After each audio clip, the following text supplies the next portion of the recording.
Hello everyone, welcome back to my channel learn with Kajal. जैसा कि आप सभी जानते हैं, आज हम सीखने वाले हैं objectives and characteristics of accounting.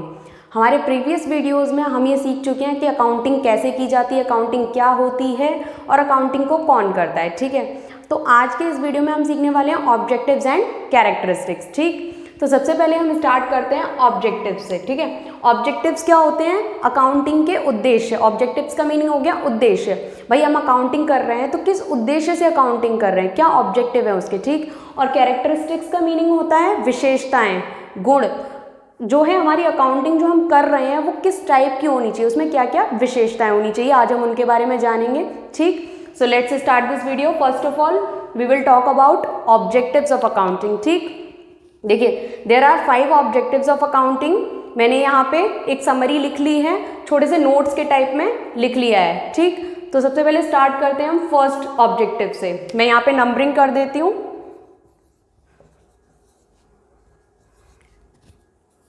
So the first objective is maintaining accounting records. ठीक है, अब देखिए अकाउंटिंग करते टाइम हमारा ये ऑब्जेक्टिव होता है कि हमें अकाउंटिंग रिकॉर्ड्स को मेंटेन रखना है। अकाउंटिंग में सबसे अच्छी चीज़ तो यही होती है, सबसे पहला तो यही काम किया जाता है। हम किस उद्देश्य से अकाउंटिंग करते हैं? क्योंकि हमें अकाउंटिंग रिकॉर्ड्स जो होते हैं उन्हें मेंटेन करना होता है। जो बिजनेस के ट्रांजैक्शंस होते हैं उनको हमें रिकॉर्ड करना होता है। ठीक, ये सबसे पहला ऑब्जेक्टिव होता है। मैंने यहाँ पे समरी में लिखा है recording in systematic way following the principles of accounting. Accounting करते हैं तो हमें ये ऑब्जेक्टिव ध्यान रखना होता है कि हमें रिकॉर्ड करना है बिजनेस ट्रांजैक्शंस को एक सिस्टमेटिक तरीके से, जिसमें कि हमें प्रिंसिपल्स को भी फॉलो करना होता है। ठीक, now the second point is determining profit and loss. हम अकाउंटिंग क्यों करते हैं? क्योंकि हमें प्रॉफिट एंड लॉस पता करना होता है at the end of the period. Her business में हमें ये पता करना होता है, हर बिजनेस के ओनर को ये पता करना पड़ता है कि भाई हमारा प्रॉफिट हुआ है या फिर लॉस हुआ है। Determining net results for a period through income statement और ट्रेडिंग एंड P&L अकाउंट। ठीक, मतलब हमें नेट रिजल्ट पता करना पड़ता है किसी भी एक पीरियड के लिए, सपोज 1 ईयर के लिए। ठीक, थ्रू इनकम स्टेटमेंट। क्या होता है कि हम लोग उसके लिए इनकम स्टेटमेंट तैयार करते हैं अकाउंटिंग में, या फिर ट्रेडिंग और प्रॉफिट एंड लॉस अकाउंट। ठीक, ये बात समझ में आ गई। सेकेंड ऑब्जेक्टिव क्लियर हो गया। Now the third objective is determining financial position. Accounting क्यों की जाती है? ताकि हमें फाइनेंशियल पोजीशन पता लग सके। ठीक है, पता कर सके हम हमारी फाइनेंशियल पोजीशन क्या है बिजनेस की है मार्केट में। ठीक, तो determining financial position through preparing balance sheet. Accounting में हम लोग बैलेंस शीट भी जो है मेंटेन करते हैं, बैलेंस शीट भी प्रिपेयर करते हैं। तो उस बैलेंस शीट के थ्रू हमें क्या पता चलता है? फाइनेंशियल पोजीशन पता चलती है हमारे बिजनेस की। ठीक, कि हम किस पोजीशन पे लाई करते हैं। ठीक, now the fourth objective is facilitating management. Management को फैसिलिटी प्रोवाइड कराती है अकाउंटिंग। कैसे? Facilitating in decision making, effective control, budgeting and forecasting. अब भाई मैनेजमेंट वो है आपका बिजनेस का, मैनेजमेंट जो है उसको फैसिलिटी कैसे प्रोवाइड कराएगी अकाउंटिंग?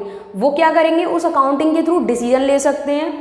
जो है इफेक्टिव कंट्रोल, बिजनेस में जो भी स्ट्रैटेजीज हैं उनको कंट्रोल कर सकते हैं, उनको अच्छे से और प्रिपेयर कर सकते हैं। ठीक है, नाउ बजटिंग एंड फोरकास्टिंग, और आगे की भी जो है फोरकास्टिंग की जा सकती है कि हमें आगे कौन कौन सी स्ट्रैटेजीज चेंज करनी है। अब हमारे पास भाई अकाउंटिंग रिकॉर्ड्स होंगे, हमें पता होगा लास्ट ईयर से जो है हम कंपेयर करेंगे कि इस साल हमारा प्रॉफिट अच्छा हुआ है या फिर कम हुआ है, तो हम उसके अकॉर्डिंग अपनी स्ट्रैटेजीज को मैनेजमेंट क्या करता है? चेंज करता है। ठीक, तो इसी तरीके से वो अकाउंटिंग जो होती है वो फैसिलिटेट करती है मैनेजमेंट को। ठीक, now the last objective is providing accounting information to users. ये नाम से ही पता चल रहा है, मतलब यूजर्स को अकाउंटिंग इंफॉर्मेशन प्रोवाइड कराना। It provides the information to internal and external users. ठीक, मतलब क्या होता है? जो अकाउंटिंग के सारे रिकॉर्ड्स होते हैं, अकाउंटिंग इंफॉर्मेशन जो होती है, जो लास्ट में रेडी होती है at the end of the year, तो उसको हमें प्रोवाइड कराना होता है। किसको? यूजर्स को। इंटरेस्टेड यूजर्स होते हैं, 2 तरीके के यूजर्स होते हैं, एक इंटरनल और एक एक्सटर्नल यूजर्स। इनके बारे में हम डिटेल में पढ़ेंगे। इंटरनल और एक्सटर्नल यूजर्स और यूजर्स क्या होते हैं, इन सभी को मैं डिटेल में अपने आगे आने वाली वीडियो में जो है बताऊंगी। तो आप उस यूज़र को जो है पता करने के लिए मेरा नेक्स्ट वीडियो ज़रूर देखें कि यूज़र क्या होते हैं और बिजनेस में वो किस तरीके से उनका रोल होता है। ठीक, तो ये थे ऑब्जेक्टिव्स। अब मैं आपको बताऊंगी कि कैरेक्टरिस्टिक्स क्या होते हैं अकाउंटिंग के। उसके लिए मैं आपको जो है, आप चाहें तो इसका स्क्रीनशॉट ले सकते हैं क्योंकि मैं इसे रफ करने जा रही हूँ, ठीक।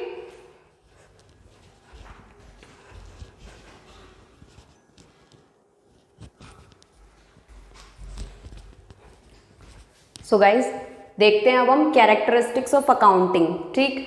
कैरेक्टरिस्टिक्स मतलब मैं बता चुकी हूँ, विशेषताएं क्या होती हैं, गुण क्या होते हैं अकाउंटिंग इन्फॉर्मेशन के, ठीक है। अब देखिए सबसे फर्स्ट कैरेक्टरिस्टिक है रिलायबिलिटी, मतलब हो गया रिलायबल होना। अकाउंटिंग इन्फॉर्मेशन ऐसी होनी चाहिए जिस पे यूजर्स जो हैं डिपेंड हो सकें, रिलायबल हो सकें, ठीक है।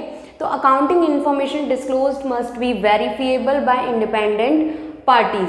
अब देखिए रिलायबल होने के लिए अकाउंटिंग इन्फॉर्मेशन को क्या करना होगा, अकाउंटिंग इन्फॉर्मेशन अकाउंटेंट ने तैयार करके हमें दे दिए, ठीक है। उसके बाद हमें जो है चेक कराने पड़ेंगे, वेरीफिएबल मतलब चेक कराने पड़ेंगे इंडिपेंडेंट पार्टीज से।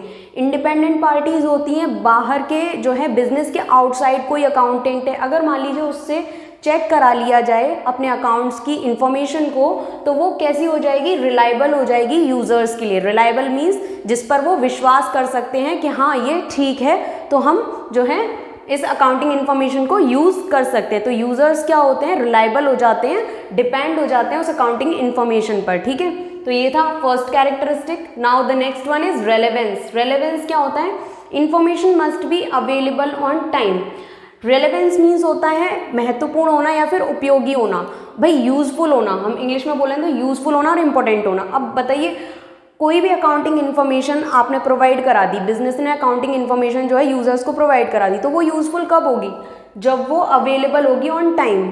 अगर भाई आप इन्फॉर्मेशन को टाइम पर प्रेजेंट नहीं कर रहे हैं यूजर्स को, तो क्या फ़ायदा, बाद में कोई भी चीज़ हो अगर वो टाइम पर ना मिले, बाद में मिले, तो वो यूजलेस हो जाती है हर किसी के लिए, ठीक है। तो second characteristics that should be relevant, that should be relevant, ठीक है। Accounting information must available on time. Next point is understandability. Accounting information कैसी होनी चाहिए, जो कि अंडरस्टैंडेबल हो, जिसे अच्छे से समझा जा सके, ठीक। Information must be presented in the most intelligible manner, means accounting information जो तैयार की गई है उसे इस तरीके से प्रेजेंट किया जाना चाहिए कि वो सारे यूजर्स के समझ में आ सके, ठीक है। जो अकाउंटिंग इन्फॉर्मेशन समझाना चाह रही है उस तरीके से ही यूजर्स उसको इंटरप्रेट करें, उसको समझें, ठीक। तो वो इस तरीके से, इतने अच्छे तरीके से जो है प्रेजेंट की जानी चाहिए, तो उसको बोलेंगे हम अंडरस्टैंडेबिलिटी होनी चाहिए अकाउंटिंग इन्फॉर्मेशन में। Now the last point is comparability. Comparability means हम सभी जानते हैं कंपेयर कर सकें, यूजर्स जो है अकाउंटिंग इन्फॉर्मेशन को कंपेयर कर सकें, इस तरीके की अकाउंटिंग इन्फॉर्मेशन तैयार की जानी चाहिए। Accounting reports must belong to a common period, use common unit of measurement and format of reporting. मतलब अकाउंटिंग इन्फॉर्मेशन इस तरीके से तैयार की जानी चाहिए कि वो उसे कंपेयर किया जा सके। अब कंपेयर करने के लिए उसमें क्या क्या होना चाहिए, उसमें जो है कॉमन पीरियड यूज़ किया जाना चाहिए, common unit of measurement use किया जाना चाहिए, और साथ ही फॉर्मेट ऑफ रिपोर्टिंग। अब भाई सीधी सी बात है, अगर अलग अलग बिजनेस अलग अलग फॉर्मेट तैयार करेंगे तो जो यूज़र्स हैं वो उनको जो है कंपेयर नहीं कर पाएंगे, ठीक। अगर हम सेम जो है फॉर्मेट यूज़ करेंगे रिपोर्ट करने के लिए, तो यूज़र जो है आराम से उसे अंडरस्टैंड कर सकेगा और उसे कंपेयर कर सकेगा, ठीक है। बात समझ में आ रही है? आई होप आपको ये 4 पॉइंट्स क्लियर हो चुके होंगे। ये होते हैं कैरेक्टरिस्टिक्स अकाउंटिंग के। आप चाहें तो इसका जो है स्क्रीनशॉट ले सकते हैं, क्योंकि मैंने ये बहुत ही नोट्स के तरीके से, बहुत ही एक ब्रीफ वे में आपको जो है समझाया है, उसके अकॉर्डिंग मैंने लाइंस लिखी हैं। तो आपके आई होप ये बहुत ही जो है यूज़फुल होने वाली है। आप इसका स्क्रीनशॉट ले लीजिए, और साथ ही आपको ये वीडियो अच्छा लगा हो तो प्लीज़ इस वीडियो को लाइक ज़रूर करें, मेरे चैनल को सब्सक्राइब करें अगर आप नए आए हैं इस चैनल पर, और साथ ही बेल आइकन को हिट कर लीजिए जिससे कि आपको मेरे आने वाले वीडियोस का नोटिफिकेशन मिल जाए। मैं अपने नेक्स्ट वीडियो में आपको यूज़र्स के बारे में बताऊंगी। देखिए मैंने जब ऑब्जेक्टिव सिखाए थे उसमें भी यूज़र जो है वर्ड काफ़ी टाइम्स यूज़ हुआ था, और साथ ही कैरेक्टरिस्टिक सिखाए हैं तो यहाँ पर भी यूज़र वर्ड जो है वो कई बार जो है देखिए आ रहा है, ठीक। तो जो है नेक्स्ट वीडियो में मैं आपको यूज़र के बारे में बताऊंगी, इंटरनल यूज़र्स क्या होते हैं ऑर्गेनाइजेशन के, एक्सटर्नल यूज़र्स कौन से होते हैं, और साथ ही वो किस तरीके से क्यों यूज़ करते हैं अकाउंटिंग इन्फॉर्मेशन को, ठीक है। Thanks for watching.